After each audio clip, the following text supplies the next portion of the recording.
हा प्रश्न magnetic field due to electric current या चॅप्टरवर सीईटी 2015 ला विचारलाय बघा.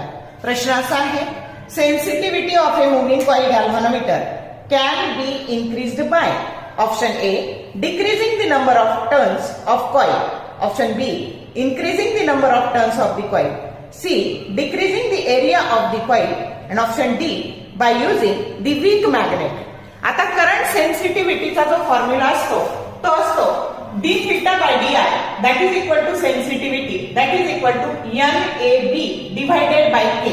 आता N म्हणजे काय, number of turns of the coil, A म्हणजे काय, area of the coil, B म्हणजे काय, मॅग्नेटिक इंडक्शन, आणि K म्हणजे काय, ट्विस्ट कॉन्स्टंट. मग सेन्सिटिव्हिटी जर वाढवायची असेल तर काय काय वाढवावे लागेल, नंबर ऑफ टर्न्स वाढवावे लागतील, कॉइलचा एरिया वाढवावा लागेल, मॅग्नेटिक फील्डचं इंडक्शन वाढवावं लागेल आणि ट्विस्ट कॉन्स्टंट कमी करावा लागेल. मग आता काय वाढवायचं असेल तर काय आलेलं आहे आपल्या ऑप्शन मध्ये, B increasing the number of turns. समजलं का? मग करेक्ट ऑप्शन काय आला, बी आला. असं फॉर्म्युलावरून तुम्हाला ठरवायचंय की वाढवायचं तर काय करायचं. समजलं? शॉर्ट व्हिडिओ आवडले लाईक करा, शेअर करा, कमेंट करा. For more useful tips and tricks keep watching wings of physics. Thank you very much.